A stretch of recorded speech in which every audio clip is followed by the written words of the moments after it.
Welcome to Tamil காவியம். வசுதேவியின் விடுதியில் பெரும் பதற்றம் நிலவியது.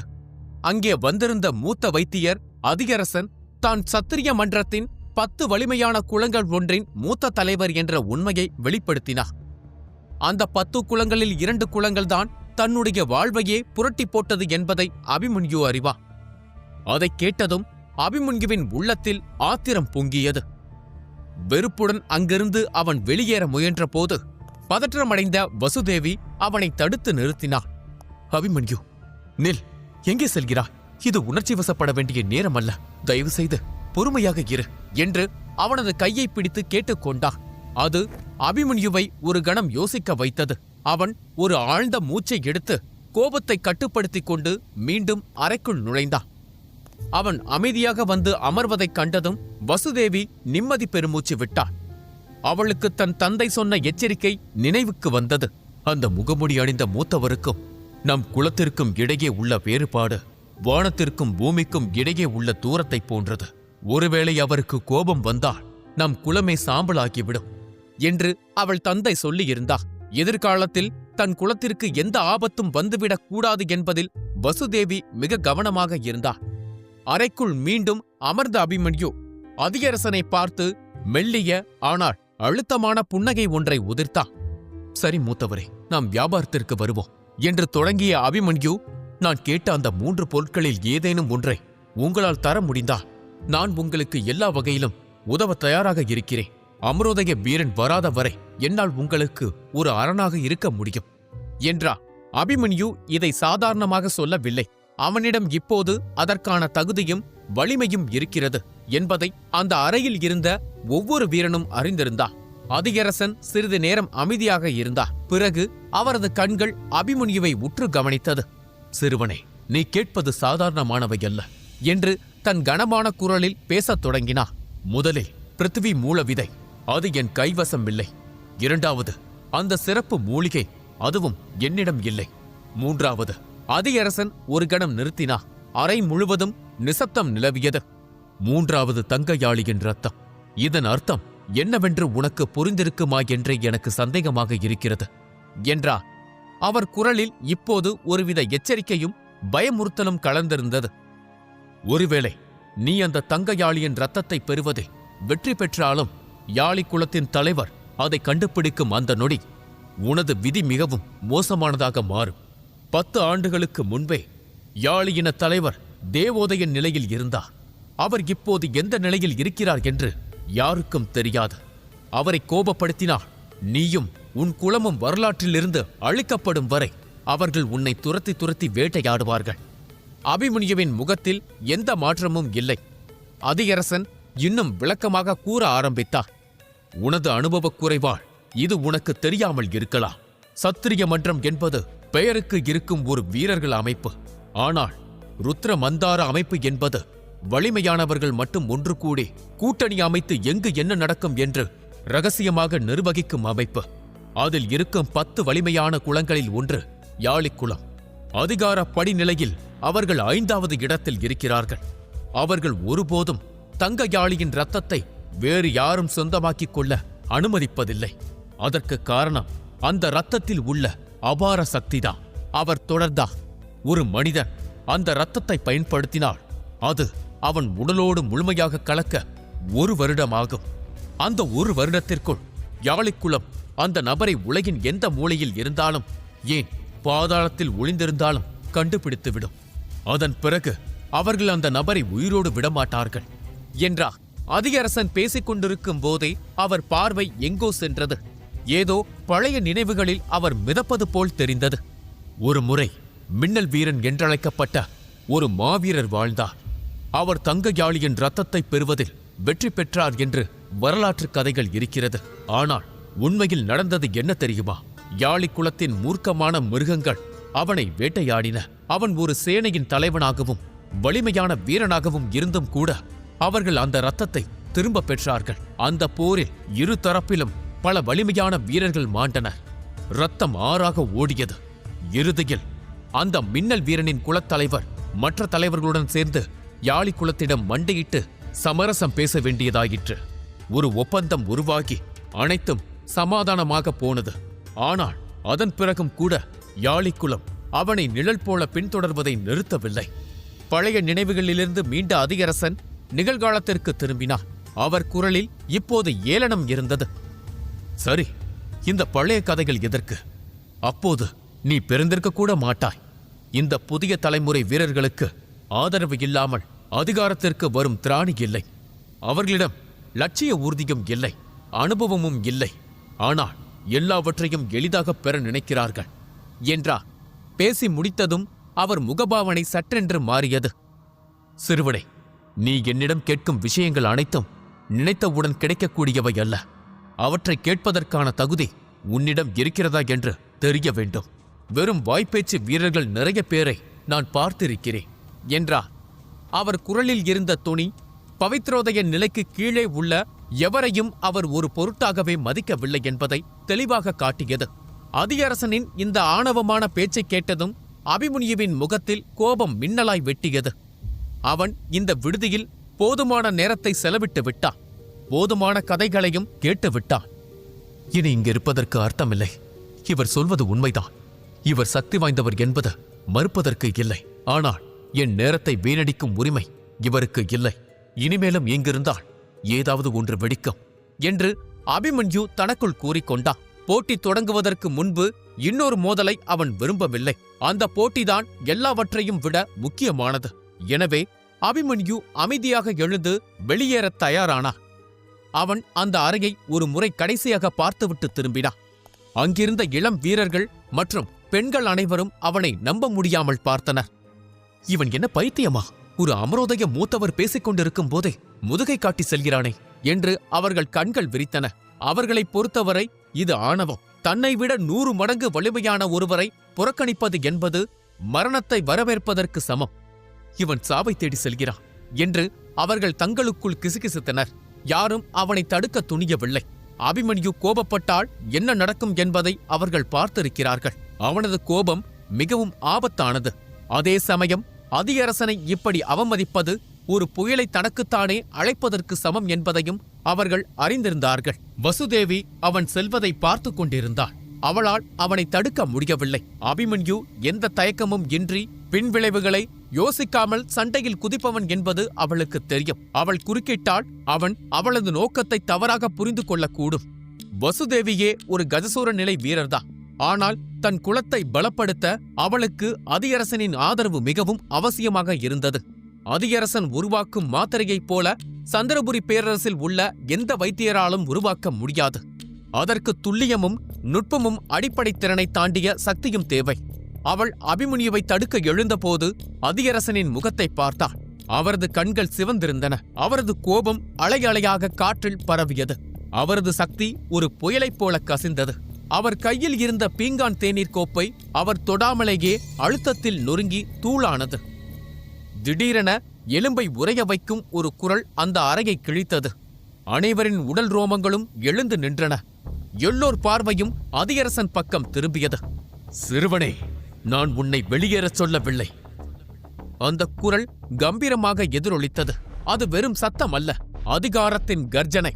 அபிமன்யு கதவை நெருங்கியிருந்தான். அமைதி அந்த அறையை உறைய வைத்தது. வசுதேவி நடுங்கும் கண்களுடன் அதியரசனை பார்த்து பேச முயன்றார்.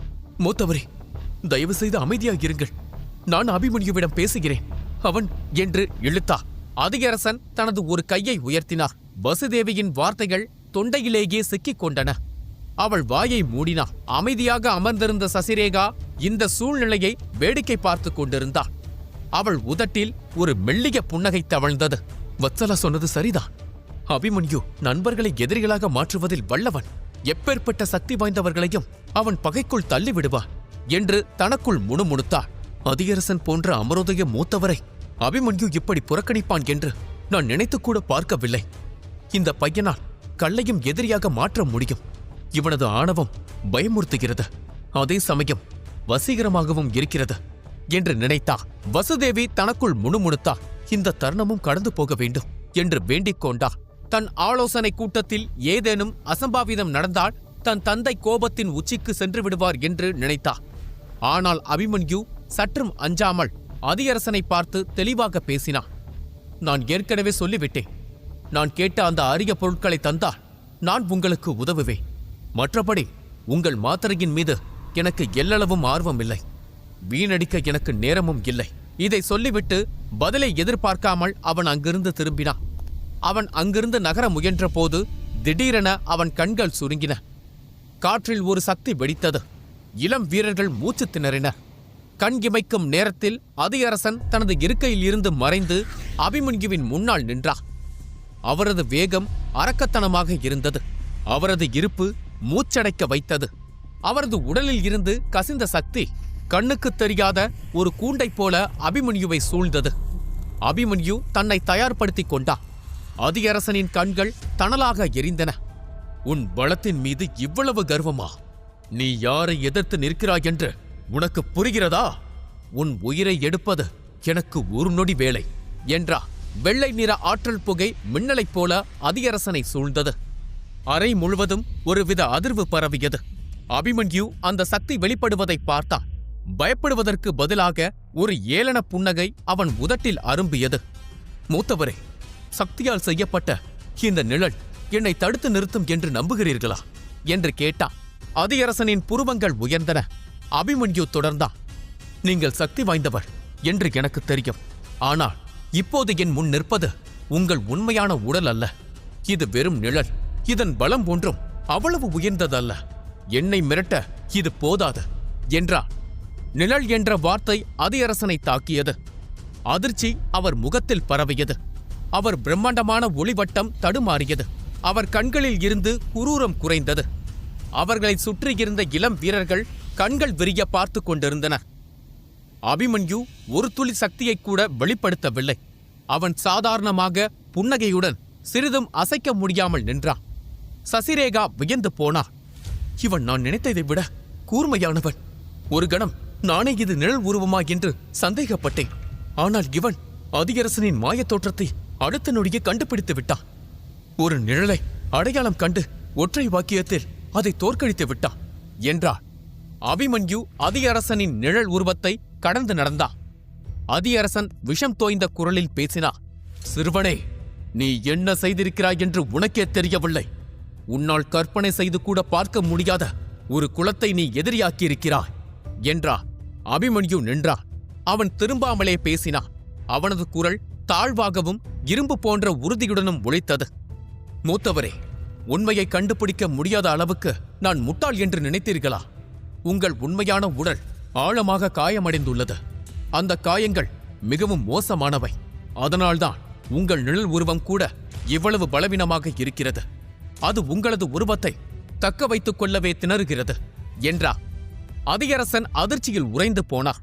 அபிமன்யு மேலும், மற்றவர்களைப் போலவே உங்களுக்கும் உதவி தேவை. நீங்கள் உண்மையிலேயே என் உதவியை விரும்பினால் துவாரகர் போட்டித் தொடரில் என்னை சந்தியுங்கள். நான் உங்களுக்கு உதவுவேன். ஆனால் என் நிபந்தனைகள் நிறைவேற்றப்பட்டால் மட்டுமே அது நடக்கும். நான் அபிமன்யு. நான் கொடுத்த வாக்கை மீறுவதில்லை. அந்த 3 பொருட்களைப் பெற நீங்கள் உதவினால் என் விசுவாசம் உங்களுக்கு கிடைக்கும். அதுவரை என்னை மிரட்ட வேண்டாம் என்று கூறினார். அதியரசன் ஆச்சரியப்பட்டார். அவரால் அந்த உண்மையை மறுக்க முடியவில்லை. அவரது காயங்கள் ஆழமானவை. அவரது நிழல் உருவம் வடிவத்தை தக்க வைக்கவே போராடிக் கொண்டிருந்தது. அபிமன்யு அவருக்கு ஒரு அச்சுறுத்தல் இல்லைதான். ஆனால் அந்த சிறுவன் எவ்வளவு துல்லியமாக தன்னை கணித்து விட்டான் என்பதை அவரால் மறுக்க முடியவில்லை. அபிமன்யுவுக்கும் தெரியும், காயமடைந்திருந்தாலும் ஒரு அமரோதய வீரனை அவனால் அடக்க முடியாது என்று. ஆனால் இந்த நிழல் உருவம் உண்மையான ஆபத்து இல்லை. அது தாக்கினால் அபிமன்யுவின் நிலபூத சக்தி அவனை காப்பாற்றிவிடும். சந்திரபுரி பேரரசின் போட்டிக்கு முன்பாக நகரை சுற்றி பார்த்த அபிமன்யுவை வெள்ளையாடை அணிந்த மர்ம மனிதன் ஒருவன் நிழல் போல பின்தொடர்ந்தான். பின்னர் விடுதிக்கு வந்த அபிமன்யுவிற்கும் வைத்தியர் அதியரசனுக்கும் இடையே கடும் வாக்குவாதம் உருவானது. வைத்தியரின் பலவீனங்களை சுட்டிக்காட்டிவிட்டு அபிமன்யு அங்கிருந்து வெளியேற திரும்பினான். அவன் அறையை விட்டு செல்லும் முன்பே அதியரசனின் குரல் இடியைப் போல பின்னால் இருந்து முழங்கியது. சிறுவனே, தற்சமயம் என் சக்திகள் பலவீனமாக இருக்கலாம். அதற்காக என்னை ஒரு பொருட்டாக மதிக்காமல் போகிறாயா? இதை நினைவில் கொள். நான் இப்போதும் உன்னை விட பல மடங்கு சக்தி வாய்ந்தவன். நீயோ வெறும் சாதாரண கஜசூர நிலை வீரன் மட்டுமே. இதைச் சொல்லும்போது நடுத்தர வயது தோற்றத்தில் இருந்த அதியரசனின் குரல் ஒரு மூர்க்கமான மிருகத்தின் கர்ஜனையைப் போல மாறியது. சாவதற்கு தயாராக இரு சிறுவனே, ஏனெனில் நீ இங்கிருந்து உயிருடன் வெளியேற நான் அனுமதிக்கப் போவதில்லை.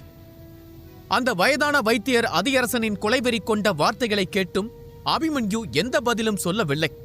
அவன் முகத்தில் பயத்தின் சிறு ரேகை கூட இல்லை. மாறாக அவன் அதியரசனை பார்த்து ஒரு மெல்லிய ஏளனமான புன்னகையை உதிர்த்தான். பிறகு அந்த முதியவருக்கு பின்னால் பயத்தில் உறைந்து போயிருந்த மற்றவர்களின் முகங்களை ஒரு முறை பார்த்துவிட்டு அதே அமைதியுடன் நடக்கத் தொடங்கினான். ஆனால் அதியரசனின் அந்த மரண மிரட்டலை கேட்டு வேறு ஒருவர் விழித்துக் கொண்டார். இதுவரை ஆழ்ந்த உறக்கத்தில் இருந்த அந்த நபர் அபிமன்யுவின் கையில் உறங்கிக் கொண்டிருந்த தெய்வீக பாம்பான சராயு நண்பனுக்கு ஆபத்து என்றதும் அது விழித்துக் கொண்டது. தன்னை அபிமன்யு முழுமையாக புறக்கணிப்பதைக் கண்ட அதியரசனின் முகம் அவமானத்தாலும் கோபத்தாலும் சிவந்தது. அங்கே இருந்த அனைவருக்கும் அபிமன்யு எவ்வளவு இரக்கமற்றவன் என்பது நன்றாக தெரியும். மர்ம குகைகளுக்கு வெளியே நடந்த அந்த பயங்கரமான போரில் ஒரு பவித்ரோதய நிலை வீரனை அபிமன்யு எவ்வளவு கொடூரமாக கொன்றான் என்பதை அவர்கள் அறிந்திருந்தார்கள். ஆனால் இந்த பேரரசை சாராத அதியரசனுக்கு அந்த சம்பவம் பற்றி எதுவும் தெரியாது. அடுத்த நொடியே அதியரசன் தனது சக்திகளை கட்டவிழ்த்து விட்டார். ஒரு பயங்கரமான சக்தி பிழம்பை அபிமன்யுவை நோக்கி ஏவினார். காற்று கிழிக்கப்படும் சத்தம் கேட்டது. அந்த தாக்குதலை பார்த்ததும் ஓரத்தில் அமர்ந்திருந்த குணசேகரன் முகத்தில் ஒரு குரூரமான புன்னகை தோன்றியது. அவன் மனதில் மத்தாப்பு வெடித்தது போலிருந்தது. உனக்கு என்ன பெரிய மாவீரன் என்று நினைப்பா? இப்போது பார்க்கிறேன் இந்த சக்தி வாய்ந்த மூத்தவரிடமிருந்து உன்னை யார் காப்பாற்றுகிறார்கள் என்று தனக்குள் முணுமுணுத்து மகிழ்ந்தான். ஒரு பக்கம் குணசேகரன் மகிழ்ச்சியில் சிரிக்க, மறுபக்கம் அவனது அருகில் அமர்ந்திருந்த சசிரேகா கையில் மதுக்கோப்பை ஏந்தியபடி அந்த சண்டையை ஒரு நாடகத்தை பார்ப்பது போல ரசித்துக் கொண்டிருந்தாள். அவளது முகத்தில் ஒரு மர்ம புன்னகை இருந்தது. சசிரேகா சிரிப்பதை பார்த்த குணசேகரன் கண்களை சுருக்கிக் கொண்டு ஒரு வஞ்சகமான புன்னகையுடன் கேட்டா, என்ன நினைக்கிறாய் சசிரேகா? மூத்தவர் அதியரசனின் தாக்குதலில் இருந்து அபிமன்யு தப்பி பிழைப்பானா அல்லது கருகி சாவானா? குணசேகரனின் கேள்விக்கு பின்னால் இருந்த கேலியை சசிரேகா மிகச் சரியாக புரிந்து கொண்டா. அவள் மிகவும் நிதானமான அழகான குரலில் பதிலளித்தாள். குணசேகரன், நீ இவ்வளவு மகிழ்ச்சியடைய தேவையில்லை. அந்த குகையில் இருந்து வெளியே வந்த பிறகு அந்த சிறுவனின் திறமைகள் பல மடங்கு அதிகரித்துள்ளன. குணசேகரன், உன் தீவலய பிரிவைச் சேர்ந்த மூத்தவர் பெருவழுதி என்பவருக்கு என்ன நேர்ந்தது என்பதை நீ அதற்குள் மறந்துவிட்டாயா? அபிமன்யு தற்போது கஜசூரன் நிலையில் இருந்தாலும் இதே தகுதி குறைந்த வீரன்தான் 4 சக்தி வாய்ந்த குழுக்களின் தலைவர்களையும் பின்வாங்க செய்தான் என்பதை நீ மறந்துவிட்டாய் போலிருக்கிறது. அது மட்டுமல்ல, அந்த தலைவர்களில் ஒருவர் அக்னி. அவரை உனக்கு நன்றாக தெரியும் தானே குணசேகரன்? உன் தந்தைக்கு அந்த நிலைமை என்றால் அதிகரசன் எம்மாத்திரம்? சசிரேகாவின் சிரித்த முகம் அவள் அவனை வெளிப்படையாகவே கேலி செய்கிறாள் என்பதை தெளிவாக காட்டியது. அவளது வார்த்தைகளை கேட்டதும் குணசேகரனின் முகம் அவமானத்தாலும் கோபத்தாலும் தக்காளியைப் போல் சிவந்தது. அவன் தன் பெரிய கண்களால் சசிரேகாவை முறைத்துக் கொண்டு கத்தினான். நீ என்னையே எதிர்த்து பேசுகிறாயா? என் தந்தையை கேலி செய்ய உனக்கு எவ்வளவு தைரியம்? அவன் மேலும் பேசுவதற்கு முன் சசிரேகாவின் கண்களில் மின்னிய அந்த ஆபத்தான கருப்பு ஒளியை கண்டதும் அவனது வார்த்தைகள் தொண்டையிலேயே சிக்கிக் கொண்டன. அவன் உடனடியாக தன் தவறை உணர்ந்தான். தன் தந்தையின் பெயரை கேட்ட ஆத்திரத்தில் சசிரேகாவின் மர்மமான சக்திகளை ஒரு கணம் மறந்து வரம்பு மீறி பேசிவிட்டான். அவனது புத்தி தெளிந்ததும் பயத்தில் பற்களை கடித்துக்கொண்டு மீண்டும் நாற்காலியில் சுருண்டு அமர்ந்தான். இதற்கிடையில் அதிகரசனின் தாக்குதல் பின்னாளிலிருந்து தன்னை நெருங்குவதை அபிமன்யு உணர்ந்தான். ஆனால் அவன் அதை திரும்பி பார்க்காமலேயே புறக்கணித்தான். உடனடியாக தனது உடலுக்குள்ளிருந்து பிருத்திவி மூல சக்தியை வெளிப்படுத்தினான். அவனது உடலைச் சுற்றி ஒரு பாதுகாப்பு கவசம் உருவானது. கவசத்துடன் சேர்ந்து அவனது உடல் முழுவதையும் ஒரு வித சக்தி சூழ்ந்து கொண்டது. அந்த சக்தி வெளிப்பட்டதை உணர்ந்த நொடி அங்கிருந்த மக்கள் அதிர்ச்சியில் மூச்சடைத்து நின்றனர். என்ன சக்தி இது என்று வியந்தனர். ஆனால் சசிரேகா மட்டும் ஆச்சரியப்படவில்லை. ஏனெனில் சந்திரபுரி எல்லையில் நடந்த முந்தைய போரின் போதே அபிமன்யுவின் பிருத்திவி மூல சக்தியின் மகிமையை அவள் பார்த்திருந்தாள். அபிமன்யுவை சுற்றியிருந்த அந்த கவசம் பார்ப்பதற்கு மெல்லியதாகவும் பலவீனமாகவும் தெரிந்தது. இதை பார்த்த அதியரசனின் முகம் அபிமன்யுவின் மீதான வெறுப்பால் நிறைந்தது. முட்டாள் சிறுவனே, என் சக்தியை தடுக்க இவ்வளவு பலவீனமான கவசத்தையா உருவாக்கினாய்? என்னால் நம்பவே முடியவில்லை என்று ஏளனமாக சத்தமிட்டார். ஆனால் அந்த மூத்த வைத்தியர் மேலும் பேசுவதற்குள் அவரது புன்னகை மறைந்தது. முகம் வெளிறிப் போனது. கண்கள் நம்ப முடியாத அதிர்ச்சியில் விரிந்தன. அவரது பயங்கரமான தாக்குதல் அபிமன்யுவின் கவசத்தை தாக்கியது. ஆனால் அது கவசத்தில் ஒரு சிறிய கீறலை கூட ஏற்படுத்தவில்லை. அந்த சக்தி அப்படியே கரைந்து போனது. திடீரென்று ஒரு நடுக்கத்தை ஏற்படுத்தும் குரல் அந்த மண்டபத்தில் எதிரொலித்தது. என் நண்பனை கொன்று விடுவேன் என்று மிரட்ட யாருக்கு இவ்வளவு தைரியம்? அபிமன்யுவின் மணிக்கட்டிலிருந்து தெய்வீக பாம்பான சராயு வெளிப்பட்டது.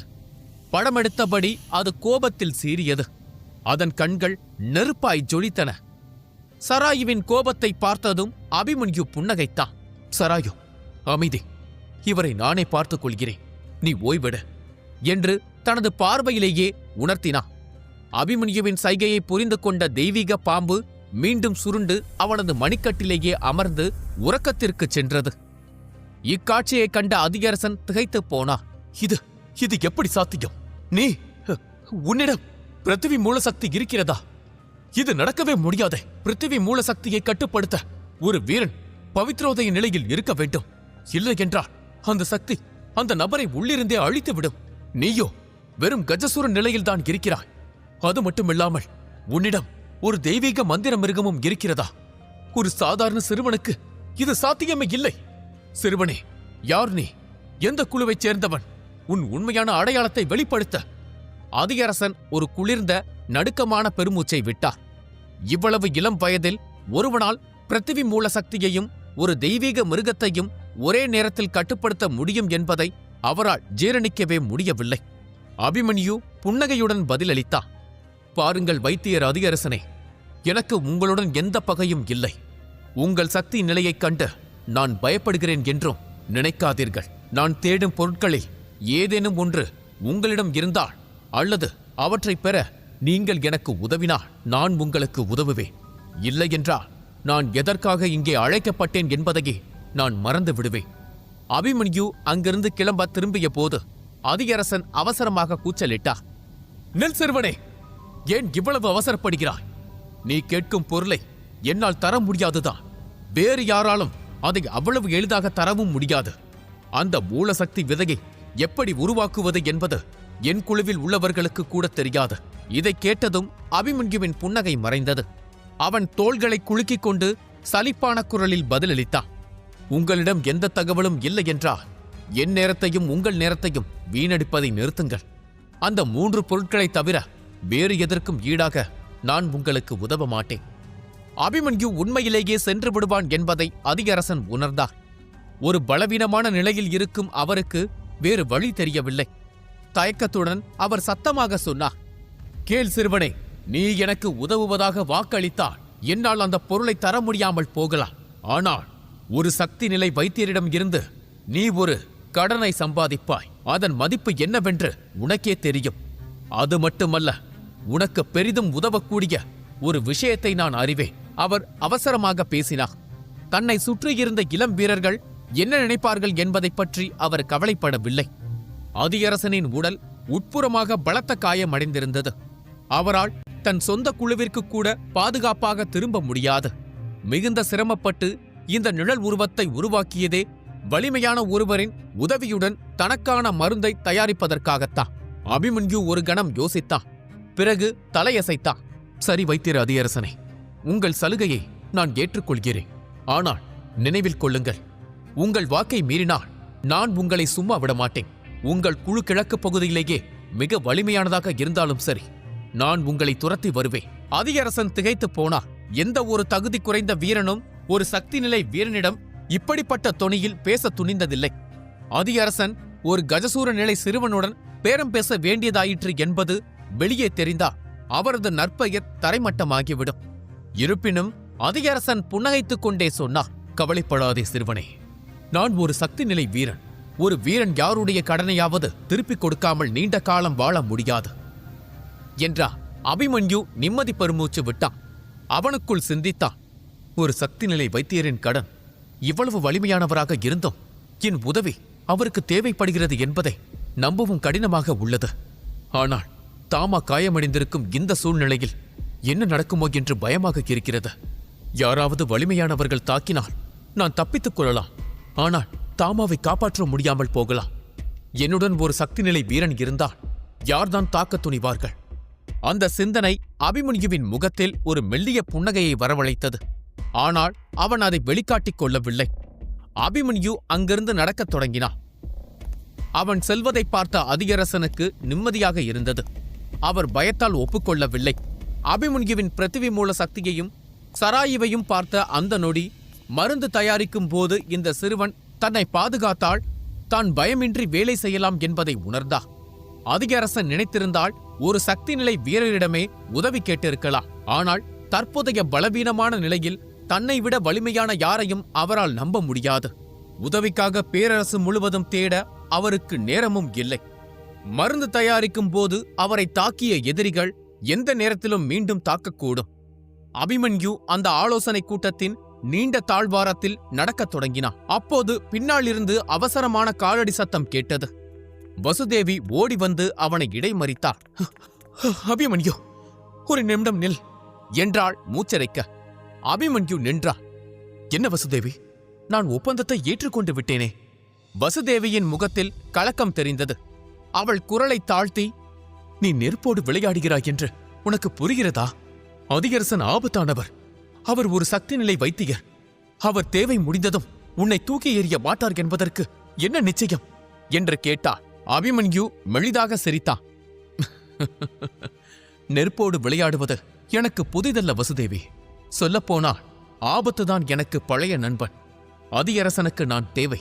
அது இருக்கும் வரை அவர் என்னை காப்பார். கவலைப்படாதே. வசுதேவி பெருமூச்சு விட்டார். உன் தைரியம் எனக்கு பயத்தை தருகிறது அபிமன்யு. ஆனால் வெளியே எச்சரிக்கையாக இரு. விடுதிக்கு உள்ளே நீ பாதுகாப்பாக இருக்கலாம். ஆனால் வெளியே நிழலில் கூட கொள்ளும். அபிமன்யு தலையசைத்துவிட்டு, எச்சரிக்கைக்கு நன்றி வசுதேவி என்று கூறிவிட்டு நடந்தான். வசுதேவி அவன் சொல்வதையே கவலையுடன் பார்த்து கொண்டிருந்தான். வசுதேவி சென்ற பிறகு அபிமன்யு பிரதான சாலை நோக்கி நடந்தான். அப்போது தூணின் மறைவிலிருந்து ஒரு உருவம் குறுக்கே வந்து அவன் பாதையை மறித்தது. அது குணசேகரன். அவனது முகத்தில் இன்னும் அந்த அவமானம் கொழுந்துவிட்டு எரிந்து கொண்டிருந்தது. என்ன அவசரம் அபிமன்யு? குணசேகரனின் குரலில் வஞ்சகம் வழிந்தது. அந்த கிழவன் தன் பயத்தால் உனக்கு அடைக்கலம் கொடுத்திருக்கலாம். அதை வைத்து நீ பெரிய வீரன் என்று கனவு காணாதே. அபிமன்யு நின்றான். அவனது பார்வை குணசேகரனை ஊடுருவியது. வழிவிடு குணசேகரன், நான் உன்னோடு இங்கு விளையாட விரும்பவில்லை. குணசேகரன் நகராமல் நின்றான். விளையாட்டா? உள்ளே சசிரேகா முன்னால் வாய் பேசலாம். ஆனால் போட்டிக் களத்தில் என் அக்னி வித்தை முன் நீ சாம்பலாவாய். அப்போது உன்னை காப்பாற்ற அந்த வைத்தியரோ வசுதேவியோ வரமாட்டார்கள். அபிமன்யு அவனை ஒரு புழுவை பார்ப்பது போல் பார்த்து மெல்லிய புன்னகையுடன் பதிலளித்தான். குணசேகரன், குறைக்கிற நாய் கடிக்காது என்று சொல்வார்கள். நீ ரொம்ப நேரமாக குறைத்துக் கொண்டே இருக்கிறாய். சாம்பலாவது யார் என்று காலம் பதில் சொல்லும். இப்போதைக்கு உன் சக்தியை வாயில் காட்டாமல் பயிற்சியில் காட்ட. அது உன் தந்தைக்கு பெருமை சேர்க்கும் என்றா. அந்த வார்த்தைகள் சவுக்கடி போல விழுந்தன. குணசேகரன் ஆத்திரத்தில் பற்களை நரநரவென கடித்தான். அவன் கை வாளை நோக்கிச் சென்றது. ஆனால் விடுதிக்குள் சண்டையிட துணிவின்றி அவன் வெறுப்புடன் வழிவிட்டான். நீ வெளியே போகத்தானே வேண்டும், பார்த்துக் கொள்கிறேன் என்று முணுமுணுத்தான். அபிமன்யு அவன் மிரட்டலை பொருட்படுத்தாமல் அவனை கடந்து சென்றான். இதற்கிடையில் அபிமன்யு ஆலோசனை கூட்டத்தை விட்டு வெளியேறினான். உடனடியாக அவன் மீண்டும் அதே ஆற்றலை உணர்ந்தான். அதே வெள்ளையாடை அணிந்த முகமுடி மனிதன் அவன் நினைவில் மின்னலாய் வெட்டினான். அபிமன்யு சுதாரித்துக் கொள்வதற்குள் பின்னாலிருந்து யாரோ அவனை தாக்கினார்கள். அதியரசனுடனான மோதலை முடித்துவிட்டு அபிமன்யு ஆவேசத்துடன் ஆலோசனை கூட்டத்தை விட்டு வெளியேறினான். அவன் வாசலை கடந்த அடுத்த கணம் காற்றை கிழித்துக்கொண்டு பின்னாலிருந்து ஒரு தாக்குதல் வந்தது. ஆனால் முன்பை விட பல மடங்கு உடல் வலிமையும் கூர்மையும் பெற்றிருந்த அபிமன்யு அதை எதிர்கொள்ள தயாராக இருந்தான். அவன் செயல்படும் முன்பே அவனது உடலில் இருந்து நிலபூத சக்தி தானாகவே ஒரு எரிமலையைப் போல வெடித்து கிளம்பியது. அது உடனடியாக அவன் உடலைச் சுற்றி ஒரு பாதுகாப்பு கவசத்தை உருவாக்கியது. பின்னாலிருந்து வந்த அந்த பயங்கரமான தாக்குதல் அபிமன்யுவின் கவசத்தின் மீது மோதி வெடித்து சிதறியது. அபிமன்யு சற்று தாமதிக்காமல் மின்னல் வேகத்தில் திரும்பினான். யார் அது என்று கத்தினான். அது அதே நபர்தான். வெள்ளை ஆடை அணிந்து முகமுடி அணிந்திருந்த அதே மர்ம மனிதன். அபிமன்யுவின் கண்கள் கோபத்தில் சிவந்தன. பதுங்கியிருந்து தாக்கும் கோழையே, தைரியம் இருந்தால் என் முன்னே வா என்று கத்தியவாறு அவன் அந்த தாக்குதல் நடத்தியவனை பிடிக்க முயன்றான். ஆனால் தாக்குதல் தோல்வியடைந்ததை அறிந்து கொண்ட மறுகணமே அந்த முகமுடி மனிதன் ஒரு புகையைப் போல காற்றில் கரைந்து மறைந்து போனான். அபிமன்யு திகைத்துப் போய் நின்றான். அவன் சுற்றுமுற்றும் தேடினான். எங்கே போனான்? இவ்வளவு திறமையான ஒருவன் தாக்குதல் தோல்வியுற்ற அடுத்த நொடியே எப்படி மாயமாக மறைய முடியும்? அவன் ஏன் அடுத்த தாக்குதல் தொடுக்கவில்லை என்று அபிமன்யு தனக்குள் பேசிக் கொண்டான். இவன் சாதாரணமானவன் அல்ல. இது எனக்கு விடுக்கப்பட்ட எச்சரிக்கையா, அல்லது என் திறமையை எடை போடும் ஒரு சோதனையா? இது ஆபத்தானது. யாரோ என்னை குறிவைக்கிறார்கள். போட்டி தொடங்கும் முன்பு ஒரு வீரன் இன்னொரு வீரனை தாக்குவது விதிமுறைக்கு முரணானது. அப்படியென்றால் இவன் இந்த போட்டியில் பங்கேற்கும் வீரன் இல்லையா? பிறகு யார் இவன்? எதற்காக என்னை நிழல் போல தொடர்கிறான்? இனிமேலும் இங்கு இருப்பது பாதுகாப்பானது அல்ல என்று அபிமன்யு முடிவு செய்தான். அவன் தனது வேகத்தை கூட்டி துவாரகர் குழுவை நோக்கி நடக்க ஆரம்பித்தான்.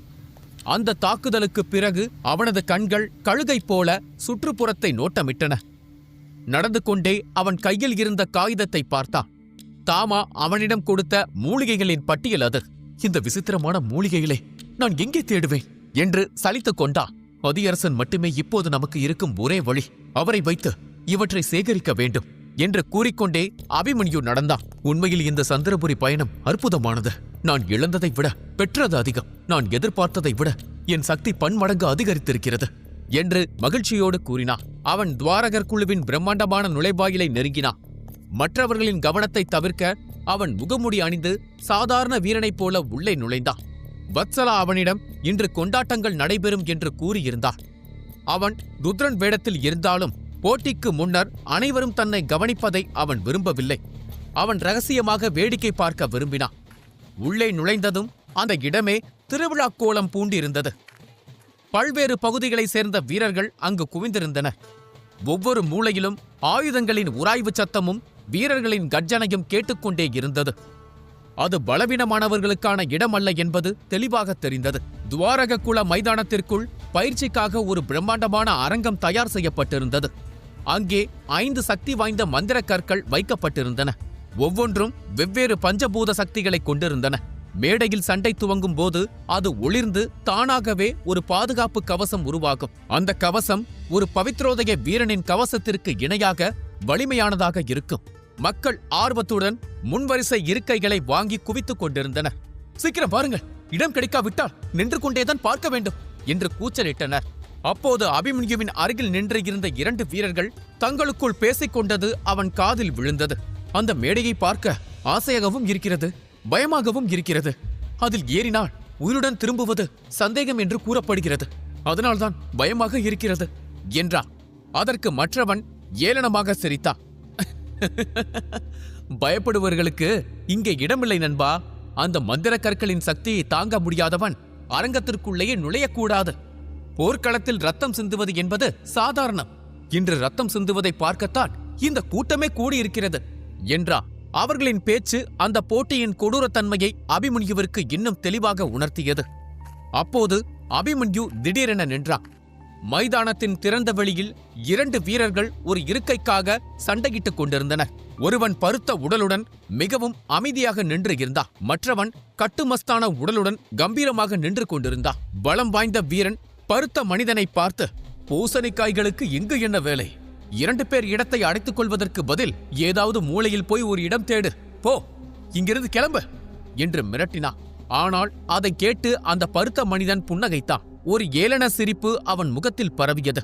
உடல் பலம் இருந்தால் போதாது நண்பா, கொஞ்சம் மூளையும் இருக்க வேண்டும் என்றான் அந்த பருத்த மனிதன். நான் கடைசியாக சொல்கிறேன், மரியாதையாக கிளம்பிவிடு. இல்லையென்றால் என்ன செய்வாய் என்று பலம் வாய்ந்த வீரன் எழுந்தான். அபிமன்யுவின் கண்கள் விரிந்தன. அவன் அவர்களை உற்று பார்த்தான். அந்த பருத்த இளைஞன் 4 சக்கரங்களை திறந்து கஜவீரன் போல இருக்கிறான்.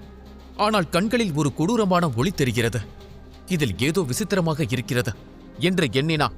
திடீரென்று அந்த பருத்த வீரன் நின்ற இடத்திலிருந்து மறைந்தான். அடுத்த நொடியே அவன் அந்த பலம் வாய்ந்த வீரனுக்கு முன்னால் தோன்றி அவன் நெஞ்சில் தனது முஷ்டியால் இடி போன்று அடி ஒன்றை இறக்கினான். அந்த அடியில் அசுர பலம் குடிக்கொண்டிருந்தது. அதன் வேகத்தில் காற்று கிழிப்படும் ஓசை காதை துளைத்தது.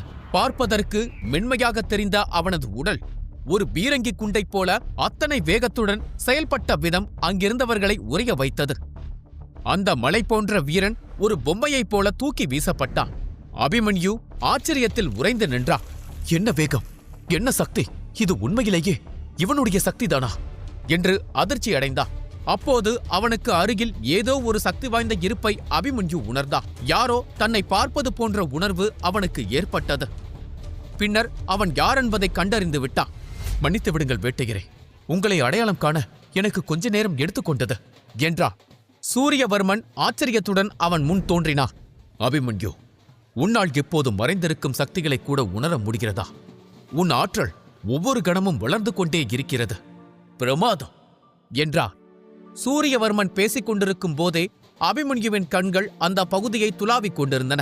அவன் அந்த பருத்த மனிதனை தேடினான். ஆனால் அவன் மறைந்து விட்டான். இது அபிமன்யுவை மிகவும் தொந்தரவு செய்தது. அவனது கவலையை சூரியவர்மன் கவனித்தான். என்ன விஷயம் அபிமன்யு? நீ ஏதோ சிந்தனையில் இருக்கிறாய். கண்கள் எதையோ தேடுகின்றன. ஏதாவது பிரச்சனையா?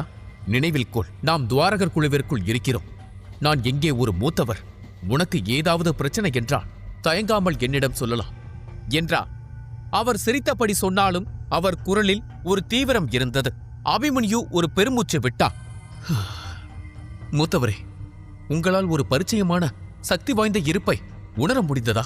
வர்ணர் குல தலைவரின் மகள் வசுதேவியின் விடுதியிலிருந்து நான் திரும்பிக் கொண்டிருந்த போது யாரோ என்னை தாக்கினார்கள். என்னால் அவர்களை பார்க்க முடியவில்லை. ஆனால் யாரோ என்னை கண்காணிக்கிறார்கள் என்பது மட்டும் உறுதி என்றார். சூரியவர்மன் அதிர்ச்சி அடைந்தார். என்ன சொல்கிறாய்? எல்லா குலத் தலைவர்களும் பேரரசின் எல்லைகளை காவலர்களை நியமித்து இருக்கிறார்கள். இதையெல்லாம் மீறி வெளியால் வர வாய்ப்பில்லை. உன் கண்ணில் சிக்காமல் விளையாடுகிறான் என்றால் கண்டிப்பாக அவன் சக்தி வாய்ந்தவனாகத்தான் இருக்க வேண்டும். ஒருவேளை பவித்ரோதய வீரனாக இருக்குமா, அல்லது அதற்கும் மேல் இருக்கக்கூடிய வீரனா? சூரியவர்மன் பேசி முடிக்கும் முன் அபிமன்யு இடைமறித்தான். அது போகட்டும், நான் 2 வீரர்கள் ஒரு இருக்கைக்காக சண்டையிடுவதை பார்த்தேன். இங்கே எந்த விதிமுறைகளும் இல்லையா? எல்லாமே பலத்தால் தான் முடிவு செய்யப்படுமா என்று கேட்டார். சூரியவர்மன் பெருமூச்சு விட்டார். அதிகம் யோசிக்காதே அபிமன்யு. நானே இங்கு புதிய மூத்தவர்தான். எனக்கு எல்லாம் தெரியாது. ஆனால் ஒன்று சொல்கிறேன்.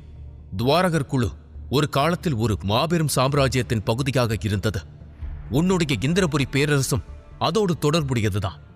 இந்த பகுதி ஒரு காலத்தின் உன்னைப் போலவே மின்னல் சக்தியை கொண்ட ஒரு மாவீரர் குழுவிற்கு சொந்தமாக இருந்தது. அந்த மின்னல் குழு தலைவரை சிவமாதவர் மின்னல் வேந்தர் என்று அழைப்பார். அபிமன்யு ஆர்வத்துடன் கேட்டான். மின்னல் சக்தியா? என்னைப் போலவா என்றான். ஆமாம், அந்த குழுவிற்கு பல எதிரிகள் இருந்தார்கள். ஆனால் உலகப்போர் தொடங்கிய போது அவர்கள் அழிக்கப்பட்டார்கள். கிழக்கு மண்டலம் சிதறி சிற்றரசுகளாக மாறியது. சிவமாதவர் அந்த பழம்பெரும் மின்னல் வேந்தர் இன்னும் உயிரோடு இருப்பதாக நம்புகிறார். அதனால்தான் அவர் இருக்கும்போது இருந்த ரகசியமான சக்தியை சிவமாதவர் இன்னும் பாதுகாத்து வருகிறார். அந்த சக்திதான் துவாரகர் குழுவின் ரகசியம் என்று அவர் ஒரு கணம் நிறுத்திவிட்டு கூட்டத்தை பார்த்து சொன்னார். இந்த போட்டிக்காக வந்திருக்கும் அந்த 50 வீரர்களைப் பற்றி உனக்கு தெரியுமா? அவர்கள் சாதாரணமானவர்கள் அல்ல. அவர்கள் ஒவ்வொருவரும் அசாதாரண பின்னணியை கொண்ட குலத்தில் இருந்து வந்தவர்கள். அவர்கள் அனைவரும் இங்கே மறைந்திருக்கும் அந்த புதையலை எடுக்கவே வந்திருக்கிறார்கள். அதற்காக அவர்கள் இளவரசிகளை திருமணம் செய்யவும் தயங்க மாட்டார்கள். போர் தொடுக்கவும் அஞ்ச மாட்டார்கள். அபிமன்யு திகைத்துப் போனார். ஒரு புதையலுக்காக திருமணமா? இவர்கள் என்ன பைத்தியக்காரர்களா என்றார். அதிகாரம் போதை தரும் அபிமன்யு என்றார் சூரியவர்மன். நீ பார்த்தாயே, அந்த 2 வீரர்கள், அதில் அந்த பருத்த வீரன் அங்குருதி குலத்தைச் சேர்ந்தவன். அது ஒரு விசித்திரமான குலம். அவர்களுக்கு ஒரு சிறப்பு சக்தி உண்டு. அவர்கள் தங்கள் சக்திகளை மறைக்கும் ஒரு சிறப்பு நுட்பத்தை வைத்திருக்கிறார்கள். அவர்கள் அதை போர்த்திக் கொண்டால் உன்னால் அவர்களது உண்மையான அடையாளத்தை கண்டுபிடிக்க முடியாது. ஆனால் இதை பெரும்பாலும் அவர்கள் மட்டுமே பயன்படுத்துவதால் இந்த ஒளியை உணரும் போது அவர்கள் அங்கூர்தி குலத்தைச் சேர்ந்தவர்கள் என்று தெரியும். ஆனால் யார் என்று தெரியாது. இதை அவர்கள் எப்படி செய்கிறார்கள் என்று எனக்கு தெரியவில்லை. ஆனால் உண்மையில் இது ஒரு புத்திசாலித்தனமான யுக்தி என்றார். அபிமன்யுவின் கண்கள் விரிந்தன. ஓ, அதனாலதான் இந்த அங்கூர்தி வீரனின் ஒளியை பார்த்தவுடன் எனக்கு சுகந்தனின் ஞாபகம் வந்ததா? பரவாயில்லை, இது அற்புதமானதுதான் என்றார். மைதானத்திற்குள் தொடர்ந்து வந்து கொண்டிருந்த வீரர்களின் கூட்டத்தை பார்த்து அபிமன்யு ஆச்சரியப்பட்டார். நேரம் ஆக ஆக போட்டி ஆபத்தானதாக மாறிக்கொண்டே இருக்கிறது. அப்படி என்ன புதையல் துவாரகர் குழுவில் மறைந்திருக்கிறது? சூரியவர்மன் அபிமன்யுவின் தோளில் கை வைத்தார். அவர் குரல் மிகவும் தாழ்வாக ஒலித்தது. அபிமன்யு, ஒன்றை நினைவில் கொள். இங்கே புதையலை விட ஆபத்தானது நம் அருகில் இருக்கும் சக போட்டியாளர்கள்தான். நான் சொன்னேனே, அந்த சிறப்பு சக்தி. அதை பெறுவதற்காக சொந்த சகோதரனையே கொல்ல துணிந்தவர்கள் இங்கே இருக்கிறார்கள். அதனால் நீதான் உன்னை பாதுகாத்துக் கொள்ள வேண்டும் என்றார். அபிமன்யு சூரியவர்மனை பார்த்து, என் முதுகுக்கு பின்னால் வருபவர்களைப் பற்றி எனக்கு கவலை இல்லை சூரியவர்மரே. என் கவலையெல்லாம் என் முன்னால் நிற்கப் போவது யார் என்பது பற்றிதான். சூரியவர்மன் பதில் சொல்லும் முன்பே அபிமன்யுவின் பின்னாலிருந்து ஒரு இனிய குரல் கேட்டது. ருத்ரா, எப்படி இருக்கிறாய் என்று. அபிமன்யு அந்த பெயரை கேட்டதும் திரும்பினான். அவன் முகத்தில் உடனடி புன்னகை பூத்தது. அது இந்திரபுரி பேரரசின் தளபதி சுகானா. இன்று அவள் கவச உடையில் இல்லை. கண்ணை பறிக்கும் ஒரு அழகான மஞ்சள் நிற ஆடையை அணிந்திருந்தாள். அவளது அழகு அங்கிருந்த அனைவரையும் மயக்கியது. பல கண்கள் அவள் அசைவுகளை இமைக்காமல் பின்தொடர்ந்தன. வழக்கமாக போர்க்களத்தில் மட்டுமே அவளை பார்த்து பழகிய அபிமன்யுவிற்கு இந்த மென்மையான தோற்றம் ஒரு அதிர்ச்சியாகவும் அதே சமயம் ஆச்சரியமாகவும் இருந்தது. அபிமன்யுவால் கூட ஒரு கணம் பார்வையை விளக்க முடியவில்லை. அவளிடம் இருந்து வந்த நறுமணம் அவன் புலன்களை கட்டி போட்டது. அவன் வேகமாக சுதாரித்துக் கொண்டான். தளபதி, நீங்களா? உண்மையில் இன்று நீங்கள் தேவதை போல இருக்கிறீர்கள் என்றான் அபிமன்யு. கூட்டத்தில் இருந்தவர்கள் அபிமன்யு அவளுடன் சகஜமாக பேசுவதை பார்த்து பொறாமையில் வெந்தனர். ஆனால் சுகானா அவர்களை புறக்கணித்துவிட்டு அபிமன்யுவின் அருகில் வந்து தீவிரமான குரலில் பேசினார். ருத்ரா, என்னால் உன் சக்தியை உணரவே முடியவில்லை. உன் ஆற்றல் பிரம்மாண்டமாக வளர்ந்திருக்கிறது. என்ன வித்தை செய்தாய் என்று கேட்டா. அவளுக்கு அவன் பெயர் ருத்ரன் என்று மட்டுமே தெரியும். அபிமன்யு சிரித்துக்கொண்டே, நீங்களும் வளர்ந்திருக்கிறீர்கள் தளபதி. என்னாலும் அதை உணர முடிகிறது. நீங்கள் கஜசூர நிலையின் விளிம்பில் இருக்கிறீர்கள். அதற்கு வாழ்த்துக்கள் என்றான். சுகானா தலையசைத்தார். நன்றி, ஆனால் நான் உன் அருகில் கூட இல்லை. இப்போதும் உன் நிலை என்னவென்று என்னால் கணிக்க முடியவில்லை என்றார். அவர்களின் முந்தைய சந்திப்பு சுருக்கமானதுதான். ஆனால் அப்போதே அபிமன்யு அவளை ஆச்சரியப்படுத்தி இருந்தான். இப்போது அவனது பலம் ஒரு பவித்ரோதய வீரனுக்கு இணையாக இருந்தது. அபிமன்யு அவள் அருகில் சாய்ந்து, சரி, இளவரசையும் அந்த பெரியவரும் நரசிம்மரும் இங்கே வந்திருக்கிறார்களா என்று சுகானாவுக்கு மட்டுமே கேட்கும் வகையில் அவன் கேட்டான். அதைக் கேட்டதும் சுகானாவின் மலர்ந்த முகம் சட்டென்று வாடியது. அவள் கண்களில் கவலை படர்ந்தது. அவள் குரல் நடுங்கியது. ருத்ரா, நாம் தனியாக பேசலாமா? இங்கே வேண்டாம். ஏன், என்ன ஆயிற்று? சுகானா அவனை பார்த்து அழுத்தமாகச் சொன்னாள். இந்திரபுரி பேரரசு ஆபத்தில் இருக்கிறது. அபிமன்யுவின் இதயம் நின்று துடித்தது. வசுதேவியின் விடுதியில் இருந்து புறப்பட்ட அபிமன்யு கொண்டாட்டங்களால் களை கட்டியிருந்த துவாரகர் இருப்பிடத்தை அடைந்தான். பேரரசின் பல பகுதிகளிலிருந்தும் வீரர்கள் அங்கே குவிந்திருக்க மேளதாளங்களும் வண்ண விளக்குகளும் அந்த மாலை பொழுதை ஒரு திருவிழாவாக மாற்றியிருந்தன. எங்கும் உற்சாகம் கரைபுரண்டு ஓடியது. அப்போது இந்திரபுரி பேரரசின் தளபதியான சுகானாவை அபிமன்யு சந்தித்தார். சுகானா அபிமன்யுவை பார்த்து, ருத்ரா, இந்திரபுரி பேரரசு ஒரு மாபெரும் ஆபத்தின் விளிம்பில் இருக்கிறது. எங்கள் தலைக்கு மேல் கத்தி தொங்கிக் கொண்டிருக்கிறது. அந்த வார்த்தைகள் அபிமன்யுவின் இதயத்தை ஒரு கணம் நின்று துடிக்கச் செய்தன. கொண்டாட்ட சத்தங்கள் அவன் காதுகளில் மறைந்து ஒரு நிசப்தம் குடிக்கொண்டது. என்ன சொல்கிறீர்கள்? அங்கே என்ன நடக்கிறது என்று பதற்றத்துடன் கேட்டான். இங்கே வேண்டாம், சுற்றிலும் நிறைய கண்கள் உள்ளன. நாம் தனியாக பேச வேண்டும் என்று சுகானா வற்புறுத்தினார். சுற்றிலும் எவ்வளவு மக்கள் கூட்டம் இருப்பதை பார்த்து சுகானா தயங்குவதை அபிமன்யு கவனித்தான். அவன் உடனடியாக தனது அருகில் நின்று கொண்டிருந்த சூரியவர்மனை பார்த்தான். மெல்லிய புன்னகையுடன் அபிமன்யு கேட்டான், மூத்தவரே, ஒரு உதவி செய்ய முடியுமா? சூரியவர்மன் புருவத்தை உயர்த்தினார். என்ன வேண்டும்? நாங்கள் அவசரமாக பேச வேண்டியுள்ளது. நாங்கள் துவாரகர் குல மாளிகைக்குள் நுழையலாமா என்று அனுமதி கேட்டா. அபிமன்யு இன்னும் துவாரகர் குழுவின் அதிகாரப்பூர்வ உறுப்பினர் இல்லை. சூரியவர்மன், வத்சலா ஆகியோரின் செல்வாக்கினால்தான் அவன் அங்கு இருந்தான். அவனை யாரும் தடுக்க துணிய மாட்டார்கள் என்றாலும் அவர்களுக்கு எந்த சங்கடத்தையும் ஏற்படுத்த அவன் விரும்பவில்லை. எனவே முறைப்படி அனுமதி கேட்டான். சூரியவர்மன் சிரித்துக்கொண்டே,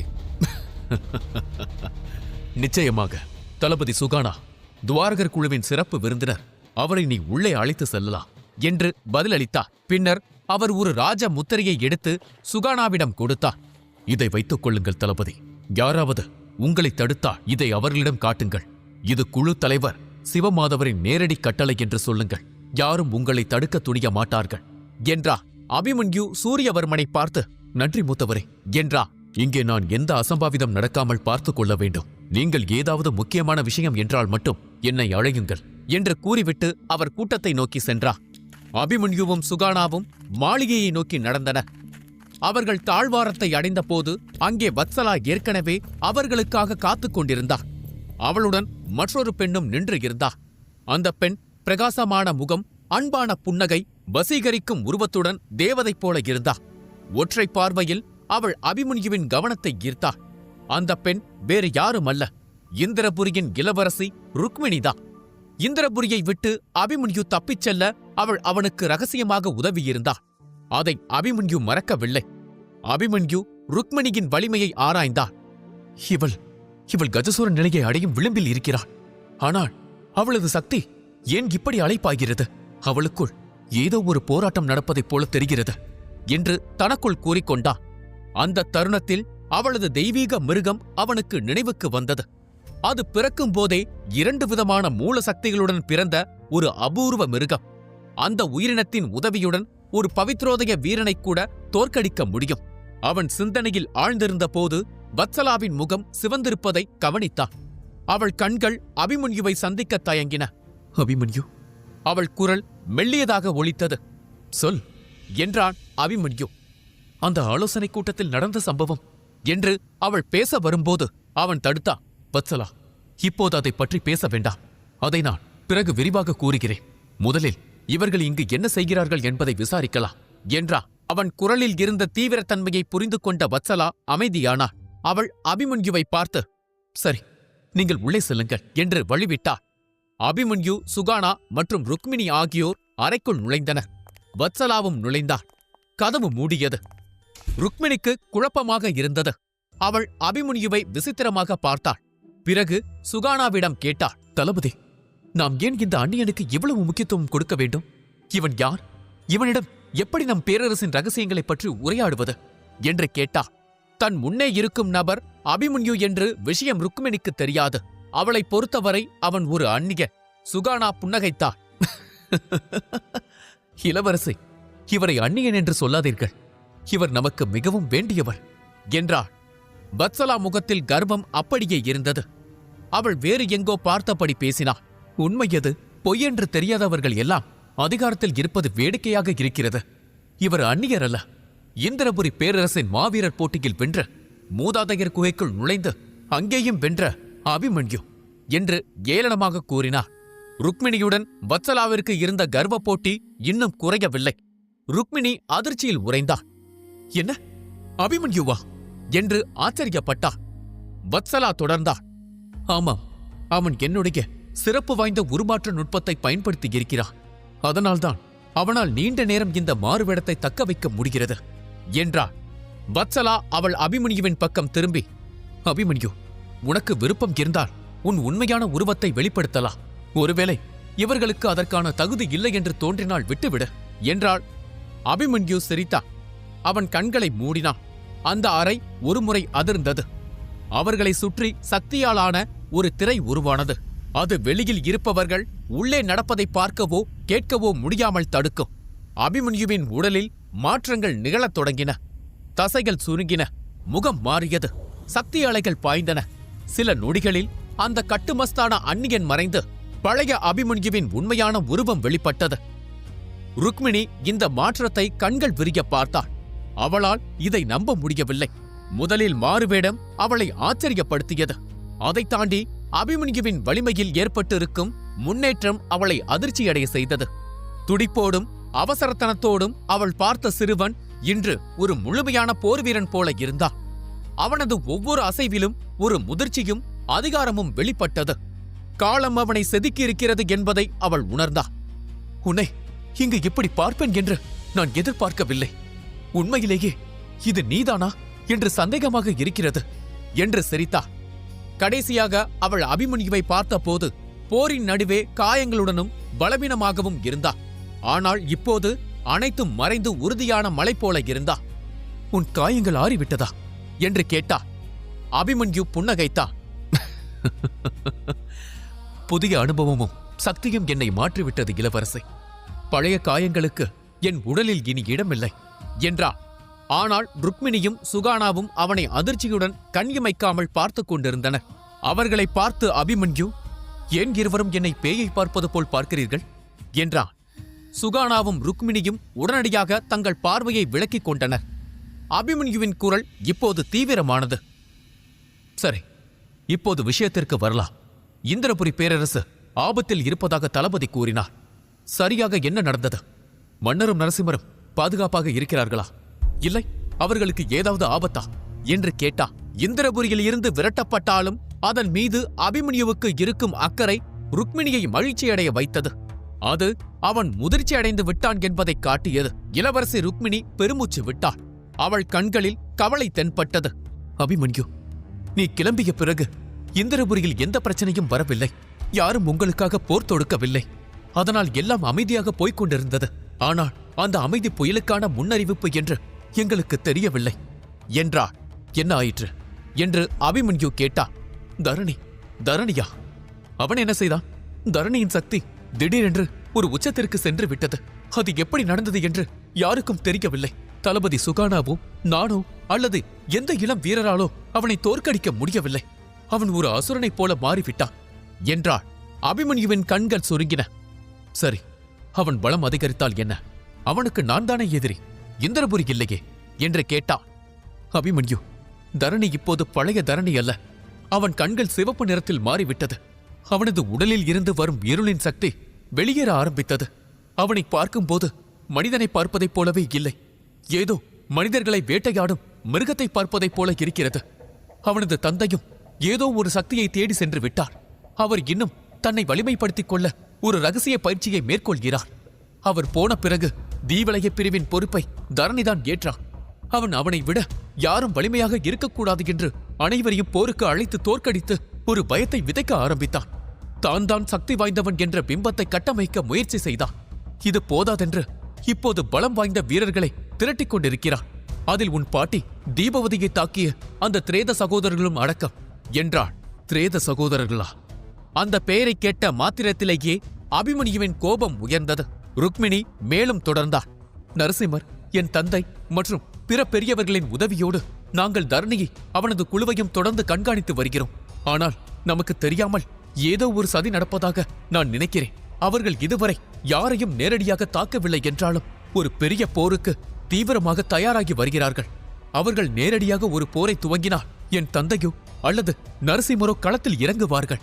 ஆனால் அவர்கள் ஒவ்வொரு பகுதியாக கையகப்படுத்த முயற்சிக்கிறார்கள். பல்வேறு ஆபத்துகளை கொடுக்க திட்டமிடுகிறார்கள். ஒரு பக்கம் கொள்ளையர்களை அனுப்பி கருவூலத்தை வேட்டையாடுகிறார்கள். இன்னொரு பக்கம் அப்பாவி மக்களை தாக்கி இந்திரபுரியில் வாழ்வதே ஆபத்து என்ற பொய் பிம்பத்தை கட்டமைக்க முயற்சிக்கிறார்கள். இன்னொரு பக்கம் ஆயுதங்கள், நுட்பங்கள், பொக்கிஷங்கள் என அனைத்தையும் திருடுகிறார்கள். இதெல்லாம் அரசருக்கு தெரிய வேண்டும் என்று தெரிந்தே செய்கிறார்கள் என்றாள். ஏனென்றால் இந்த விஷயம் தெரிந்தால் நாம் முதலில் தரணியை தாக்குவோம். தரணி இப்போது தீவலயத்தின் பொறுப்பு தலைவர். அரசர் சார்பில் யாராவது அவனை தாக்கினால் அதை காரணம் காட்டி இந்திரபுரி அரசர் தீவலய பிரிவு போல கூட்டணி குலங்களையே தாக்குகிறார்கள். இது அநியாயம், இது நியாயமற்ற ராஜ்யம். அனைவரும் உங்கள் ஆதரவை பின்வாங்குங்கள் என்று கூறி இந்திரபுரியை தனியாக நிற்க வைக்க திட்டமிடுகிறார்கள். இந்த இக்கட்டான சூழ்நிலையை கருத்தில் கொண்டே தந்தை என்னை இங்கு அனுப்பி வைத்தார். ஆதரவோடு சேர்த்து வலிமையையும் திரட்ட சொன்னார் என்றாள். பின்னர் ருக்மிணி ஒரு கணம் தயங்கி விட்டு மீண்டும் அபிமன்யுவை பார்த்து, இன்னொரு விஷயம், அந்த தரணி பிரம்மபுரி முழுக்க அபிமன்யு ஒரு கோழை, அவன் என்னை பார்த்து பயந்து ஓடிவிட்டான் என்று கூறிக்கொண்டிருக்கிறான். அதோடு அவன் தன்னை வருங்கால சக்கரவர்த்தி என்றும் உன்னை தன் காலடியில் மண்டியிட வைப்பேன் என்றும் சவால் விட்டு இருக்கிறான். அவன் உன் பெயரை ஒரு கேலி பொருளாக மாற்ற முயன்று கொண்டிருக்கிறான் என்றார். ருக்மிணி தந்திரமானவள். அவள் கூறுவதில் பொய் எது உண்மை எது என்று கண்டுபிடிக்க முடியாது. ஆனால் தரணியின் பெயர் அபிமன்யுவின் பாட்டியை தாக்கிய திரேத சகோதரர்கள் பெயரை சொல்லி அவள் அபிமன்யுவின் கோபத்தை தூண்டிவிட்டாள். அபிமன்யுவின் கண்கள் சிவந்தன. அந்த தரணி எல்லை மீறுகிறான். அவனிடம் இருப்பது வீரமல்ல, ஆணவம். அதை அடக்க வேண்டும். அவன் என்னை தேடி வர வேண்டாம், நானே அவனை தேடி செல்கிறேன் என்றான். ருக்மிணி நம்பிக்கையுடன் அபிமன்யுவை பார்த்தாள். தனது பாட்டி தீபவதி தாக்கப்பட்ட காட்சி அவன் மனக்கண்ணில் வந்து போனது. அந்த நினைவு அவனுக்குள் உறங்கிக் கிடந்த ஆக்ரோஷமான நெருப்பை தட்டி எழுப்பியது. அவனது ரத்தம் அனலாய் கொதித்தது. அவனை சுற்றி ஒரு பெரிய புயலைப் போல சக்தி எழும்பியது. அறை முழுவதும் நிலநடுக்கம் ஏற்பட்டது போல அதிர்ந்தது. அறைக்குள் இருந்த மற்ற மூவரும் மூச்சுவிட திணறினர். அபிமன்யுவின் கோபம் அந்த இடத்தையே முழுமையாக ஆக்கிரமித்தது. வத்சலா வேகமாக முன்னால் வந்து அவன் தோளில் கை வைத்தா. அபிமன்யு, அமைதியாக இரு, கட்டுப்பாட்டை இழக்காதே என்று அறிவுறுத்தினார். ஆனால் அபிமன்யுவின் கண்களில் இருந்த கோபம் அடங்கவில்லை. அவனை சுற்றி கருப்பு மின்னல்கள் உருவாக ஆரம்பித்தது. அவனது நிலபூத சக்தி ஒரு வலிமையான கவசத்தைப் போல அவன் உடலை சுற்றி கொண்டது. அவனது குரல் உறுதியாகவும் ஆக்ரோஷமாகவும் ஒரு இடியைப் போலவும் ஒலித்தது. இந்த முறை அவனை மட்டுமல்லாது அவன் குழுவையும் நான் சேர்த்து அழிப்பேன். அவர்கள் செய்த பாவங்களுக்கு அவர்கள் இரத்தத்தால் பதில் சொல்ல வேண்டும். அவன் சுகானாவையும் ருக்மிணியையும் பார்த்து, வாருங்கள், நாம் இப்போதை கிளம்பலாம், இந்திரபுரிக்கு செல்லலாம், அவனுக்கு பாடம் புகட்டலாம் என்றான். வத்சலா பதறினாள். அபிமன்யு, என்ன செய்கிறாய்? நீ இப்போது சென்று விட்டால் துவாரகர் குழுவின் புதிய தலைவனை தேர்ந்தெடுக்கும் சோதனையை தவற விடுவாய். நான் உன்னை என் வேட்பாளராக தேர்ந்தெடுத்திருக்கிறேன். இது என் எதிர்காலம் மட்டுமல்ல, உன் எதிர்காலமும் கூட என்று ஆத்திரத்தில் கத்தினான். ஆனால் அபிமன்யுவின் பார்வை கதவை நோக்கி இருந்தது. சந்திரபுரி பேரரசில் நடைபெறவுள்ள அந்த மாபெரும் போட்டிக்கு இன்னும் ஒரே ஒரு நாள் மட்டுமே எஞ்சியிருந்தது. அந்த சமயத்தில் இந்திரபுரி ஆபத்தில் இருக்கும் விஷயத்தை ருக்மிணியும் சுகானாவும் கூறினர். அதுவும் தரணி பற்றி கூறியவுடன் அபிமன்யுவின் கோபம் அதிகரித்தது. அவன் கோபப்படும் போது அவனது சக்திகள் தானாகவே சீறி பாய்ந்தன. அவனை சுற்றியிருந்த ஆற்றல் மூர்க்கமாக மாறியது. அந்த அறை அதிரும் அளவிற்கு கருமின்னல், நிலபூத சக்தி என அனைத்தும் வெளியே கொட்டியது. அதைக் கண்டு வத்சலா, சுகானா, ருக்மிணி என அனைவரும் வாயடைத்து போய் நின்றனர். அபிமன்யு ஒரு அசாத்தியமான திறமைசாலி என்பது அவர்களுக்கு தெரியும். ஆனால் இப்போது அவர்கள் கண்முன் நிற்பவன் சில மாதங்களுக்கு முன்பு அவர்கள் சந்தித்த அதே சிறுவன் அல்ல. அவன் புது மாற்றத்தைக் கண்ட மாவீரன் என்பதை அவர்கள் புரிந்து கொண்டனர். இவ்வளவு குறுகிய காலத்தில் அவன் அடைந்திருக்கும் நிலையை அடைய மற்றவர்களுக்கு 10 வருடங்களுக்கு மேல் எடுக்கும்.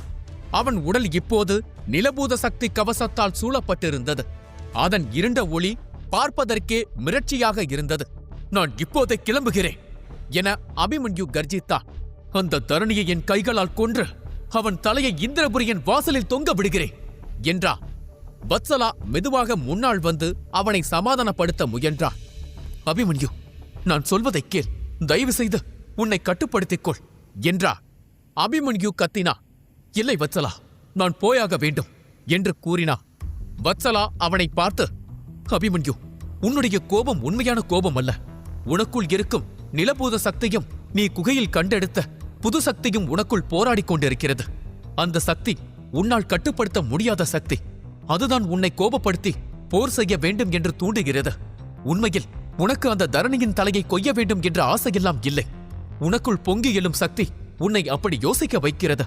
அதை நீ கட்டுப்படுத்தவில்லை என்றால் இது அடிக்கடி நடக்கும். பின்னர் நீ ஒவ்வொரு போராக செல்ல வேண்டியிருக்கும். அது உன் உடலை மேலும் மேலும் காயப்படுத்தும். அது உன்னை நசுக்கிவிடும். உன் பாட்டிக்காக நீ கவலைப்படுவது எனக்கு புரிகிறது. ஆனால் நீ உண்மையாகவே அவரை காப்பாற்ற விரும்பினால் முதலில் இந்த துவாரகர் போட்டியில் நீ வெற்றி பெற வேண்டும். வத்சலா பேசி முடித்த அந்த நொடியே அபிமன்யுவின் கண்கள் கோபத்தில் சிவந்து இரத்தக் களரியாக ஜொலித்தன. அபிமன்யு கர்ஜித்தான். இல்லை, எனக்கு அந்த தரணி முக்கியமில்லை. அவனோடு இருக்கும் திரேத சகோதரர்கள் மற்றும் என் பாட்டியை தாக்கிய மற்ற உருவங்கள், அவர்கள்தான் முக்கியம். அவர்களை பிடித்து என் பாட்டி எங்கு இருக்கிறார் என்பதை அறிய வேண்டும். பின்னர் என் பாட்டியை காப்பாற்றி அவரை பாதுகாப்பான இடத்திற்கு அழைத்துச் செல்வேன். வத்சலா, இந்த போட்டி உனக்கு முக்கியம் என்று எனக்கு தெரியும். ஆனால் என்னை மன்னித்துவிடு என்றான்.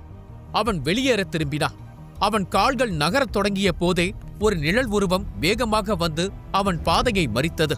அது இளவரசி ருக்மிணி. என்னை தடுக்க முயற்சிக்காதே என்று எச்சரித்தான் அபிமன்யு. அவன் குரல் இடியென முழங்கியது. நீ ஒரு இளவரசியாக இருந்தாலும் எனக்கு கவலை இல்லை. நீ எவ்வளவு சக்தி வாய்ந்தவள் என்பதும் எனக்கு பொருட்டல்ல. வழியை விடு ருக்மிணி என்றார். ருக்மிணி உறுதியாக, அபிமன்யு சொல்வதைக் கேள் என்று சொன்னான். என்னை தடுத்தாள் நான் உன்னை தூக்கி எறிந்துவிட்டு செல்ல நேரிடும் என்றான் அபிமன்யு. ருக்மிணி தன் குரலை தாழ்த்தினாள். அபிமன்யு, தயவு செய்து முதலில் நான் சொல்வதைக் கேள். நீ இந்திரபுரிக்கு வர வேண்டும் என்பதுதான் எனது விருப்பமும். ஆனால் இப்போது நீ போகக்கூடாது என்று பெருமூச்சு விட்டாள். நீ தனியாளாக சென்று தரணியின் குழுவை எதிர்த்து நிற்க முடியும் என்று உண்மையில் நம்புகிறாயா? எங்கள் அரச குடும்பமே அவர்களை கட்டுப்படுத்த முடியாமல் திணறிக் கொண்டிருக்கிறது. உன் சக்திகள் வளர்ந்திருக்கின்றன. ஆனால் இந்திரபுரியின் எதிரிகளும் வலிமையடைந்திருப்பார்கள் என்று நீ நினைக்கவில்லையா? அபிமன்யு அலட்சியமாக, அவன் வெறும் தரணிதானே, அவனால் என்ன செய்துவிட முடியும் என்று கேட்டான். ருக்மிணி விளக்கினார். அவன் பழைய தரணி அல்ல. சில மாதங்களுக்கு முன்பு அவர்களின் குழு நம்முடன் ஒப்பிடும்போது ஒன்றுமே இல்லை. ஆனால் இப்போது அவர்கள் ஒரு ராஜ்யத்தையே அச்சுறுத்தும் அளவுக்கு வளர்ந்து விட்டார்கள். யாரோ அவர்களுக்கு உதவுகிறார்கள். நாம் எதிர்பார்த்ததை விட மிகவும் சக்தி வாய்ந்த ஒருவர். அது மனிதனா அல்லது மர்ம சக்தியா என்றே தெரியவில்லை. அவள் வத்சலாவை சுட்டிக்காட்டினாள். வத்சலா, சொல்ல வருவதை புரிந்து கொள். எந்த தயார் நிலையும் இல்லாமல் நீ இப்போது இந்திரபுரிக்கு ஓடினாள் நீ பிணமாகத்தான் வருவாய். அது மட்டுமல்ல, உன் பாட்டியை இன்னும் பெரிய ஆபத்தில் தள்ளுவாய். நீ உண்மையாகவே அவரை காப்பாற்ற விரும்பினால் நீ இன்னும் வலிமை பெற வேண்டும். உன் பெயரை கேட்டாலே எதிரிகள் நடுங்கும் அளவுக்கு நீ பலசாலியாக மாற வேண்டும். ருக்மிணி அவன் அருகில் வந்தாள். ஆத்திரக்காரன் வெற்றியை காண மாட்டான். நீ உன் இதயத்தை மட்டும் வைத்து முடிவுகளை எடுத்தால் உனக்கு நெருக்கமானவர்களை உன்னால் ஒருபோதும் பாதுகாக்க முடியாது என்றாள். அவள் வார்த்தைகள் அபிமன்யுவை யோசிக்க வைத்தது. அவனை சுற்றியிருந்த அந்த பயங்கரமான ஒளிவட்டம் அமைதியானது. அவன் உடலில் இருந்த கவசம் மெதுவாக கரைந்தது. வத்சலா நிம்மதி பெருமூச்சு விட்டாள். அபிமன்யுவை நினைக்கும் போது அவளுக்கு தலைவலியாக இருந்தது. ஏன் இவனை நெருங்கினோம் என்று யோசிக்கும் அளவிற்கு அவன் செய்தான். அபிமன்யு வத்சலாவை பார்த்து, சரி, இப்போது என்ன செய்ய வேண்டும் என்று கேட்டா. அதற்கு வத்சலா, ஒரே வழிதான். நீ போட்டியில் வெற்றி பெற வேண்டும். நீ வெற்றி பெற்றால் துவாரகர் குழுவின் தலைமை பொறுப்பு எனக்கு வரும். தலைவியாக என்னால் உனக்கு நேரடியாக உதவ முடியும். ஒருவேளை என் தந்தையே கூட உனக்கு உதவ முன்வரலாம். நீ தனியாக இருக்க மாட்டாய். உனக்கு ஒரு படையின் ஆதரவு கிடைக்கும். அந்த படையோடு நீ இந்திரபுரிக்கு செல்லலாம் என்றார். அபிமன்யுவின் பார்வை மெதுவாக இளவரசி ருக்மிணியின் பக்கம் திரும்பியது. என் பாட்டியை பற்றி ஏதாவது விஷயம் தெரிந்ததா? அவர் எப்படி இருக்கிறார் என்று கேட்டான். அவன் கண்களில் பதட்டம் இருந்தது. அவன் குரல் உடைந்தது. ருக்மிணி மெதுவாக தலையசைத்தாள். நீ கிளம்பிய பிறகு நான் ரகசியமாக ஆள் அனுப்பி விசாரித்து வருகிறேன். எனக்கு தெரிந்த தகவலின்படி உன் பாட்டி மகாராணி தீபவதி பாதுகாப்பாக இருக்கிறார். இப்போதைக்கு அவருக்கு யாரும் எந்த தீங்கும் செய்ய நினைக்கவில்லை. நிலைமை இன்னும் கைக்குள் தான் இருக்கிறது. ஆனால் எப்போது நீ அங்கு சென்றால் அது உனக்கு உதவுவதற்கு பதிலாக அவர்களுக்கு உதவும். நீ உன்னையும் உன் பாட்டியையும் ஆபத்தில் தள்ளுவாய் என்றாள். இப்போது தரணிதான் அந்த குழுவை வழிநடத்துகிறான். அவன் குழுவில் இருந்த மற்ற சக்தி வாய்ந்த வீரர்கள் திடீரென்று மறைந்து விட்டார்கள். அவர்கள் எங்கே சென்று இருக்கிறார்கள் என்று தெரியவில்லை. தரணிக்கு பின்னால் ஒரு விசித்திரமான உருவம் இருக்கிறது. அது மனித வீரன் அல்ல. அது ஒரு மர்ம உருவம். அது அவனுக்கு துணையாக நிற்கிறது. அது யார்? அது எப்படிப்பட்ட சக்தி? அது எந்த குழுவை சேர்ந்தது என்று எதுவும் தெரியவில்லை. அவள் குரல் இறுகியது. அதனால்தான் பெரியவர் நரசிம்மர் என்னையும் சுகானாவையும் இந்த போட்டியில் கலந்து கொள்ள உத்தரவிட்டார். இந்த போட்டி சுயம்பரத்திற்கான போட்டி என்றாலும் அதை தாண்டி வெகுமதிகளுக்கான போட்டியும் கூட. வெற்றி பெற்ற ஆண்களுக்கு திருமண வாய்ப்பு கிடைக்கும். பெண்களுக்கு இளவரசிக்கு கிடைக்கும் வெகுமதிகள் கிடைக்கும். அதனால் இதில் நான் முதல் 10 இடங்களுக்குள் வர வேண்டும் என்று என் தந்தை கேட்டிருக்கிறார்.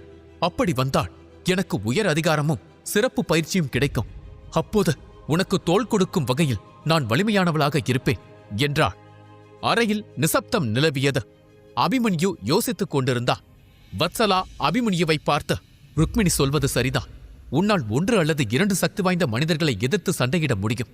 ஆனால் ஒரு முழு குழுவை எப்படி உன்னால் எதிர்க்க முடியும்? அதுவும் மர்ம உருவத்தின் ஆதரவு பெற்ற ஒரு குழுவை எப்படி உன்னால் எதிர்க்க முடியும் என்று கேட்டார். அபிமன்யுவுக்கு அது தெரியும். ஏற்கனவே அவனை காப்பாற்ற தாமா ஒரு பெரிய விலையை கொடுத்து விட்டார். கலாபதியுடனான போர் அவரை சிதைத்து விட்டது.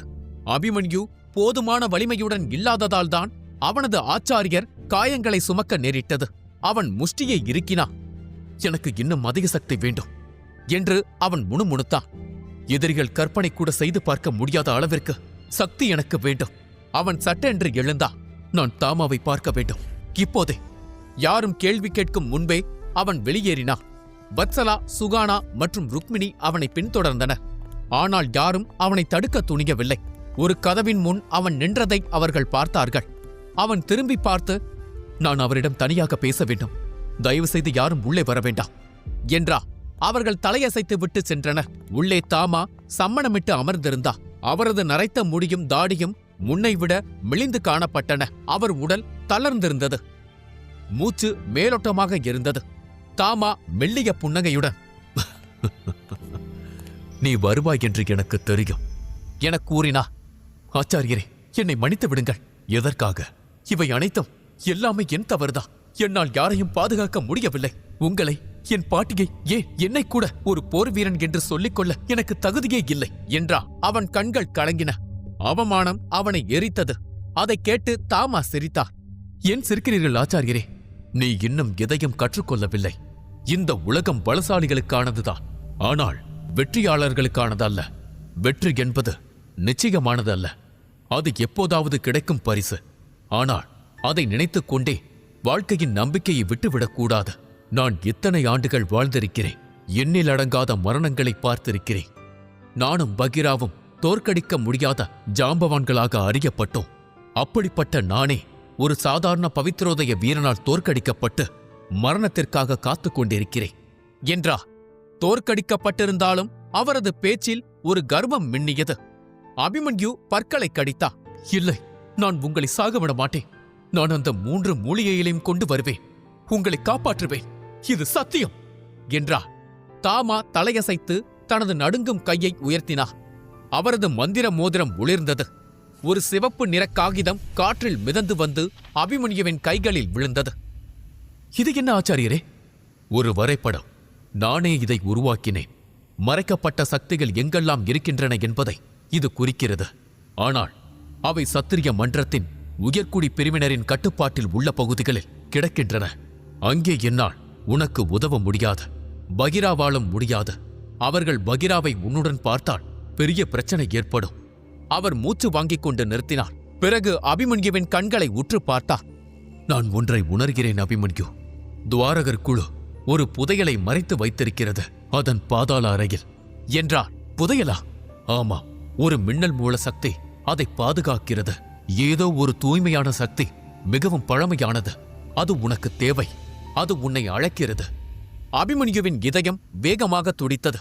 மின்னல் சக்தியா? மின்னல் கருதான் அபிமன்யு கண்டெடுத்த இரட்டை தாக்குதல் வித்தையை முழுமையாக்கும் பொக்கிஷம். அதை மட்டும் அவன் தனது உடலுக்குள் இணைத்துக் கொண்டால் ஒரே அடியில் ஒரு பவித்ரோதய வீரனை அவனால் கொல்ல முடியும். தாமா அவன் முகத்தை பார்த்து, இன்னொரு விஷயம், நீ ஏன் கலாபதியின் குழுவை வழிநடத்தக்கூடாது என்று கேட்டார். அபிமன்யு அதிர்ச்சியுடன், கலாபதி குழுவையா என்று கேட்டார். ஆமாம், சந்திரபுரியில் திறமையான பல வீரர்கள் உள்ளனர். அடுத்த ஆண்டு நடைபெறும் மகாவஜ்ர போட்டியில் நுழைய உனக்கு ஒரு குழு தேவைப்படும். ஒரு தலைவனுக்கு மட்டுமே அந்த அரங்கில் நிற்கும் தகுதி உண்டு. அதிகாரம் மற்றும் சக்தி வாய்ந்த நண்பர்கள், இவை இரண்டும் உனக்கு தேவை அபிமன்யு. இதை நினைவில் கொள் என்றார். அபிமன்யுவின் முகத்தில் சந்தேகம் நிழலாடியது. அவன் மெதுவாக கேட்டா, குருவே, இது சாத்தியமா? நான் கலாபதியை கொன்றவன். அவனது ரத்தம் என் கையில் உள்ளது. அவனது ஆட்கள் என்னை ஏற்பார்களா, அல்லது சமயம் பார்த்து என் முதுகில் குத்துவார்களா என்று கேட்டான். தாமா ஒரு மர்மமான புன்னகையுடன் அவனை பார்த்தார். அவர் கண்கள் ஜொலித்தன. அபிமன்யு, விசுவாசத்தை விட பயம் மிக சிறந்த ஆயுதம். அவர்கள் உன்னை நேசிக்க வேண்டிய அவசியமில்லை. உன்னை கண்டு நடுங்கினால் போதும். ஒரு ஓநாய் கூட்டத்திற்கு தேவை இரக்கமுள்ள தலைவன் அல்ல, வேட்டையாடத் தெரிந்த தலைவன்தான். நீ அந்த தலைவனாக இரு. அவர்களின் பயத்தை பயன்படுத்து என்றா. அபிமன்யுவின் கண்களில் ஒரு புதிய தெளிவு பிறந்தது.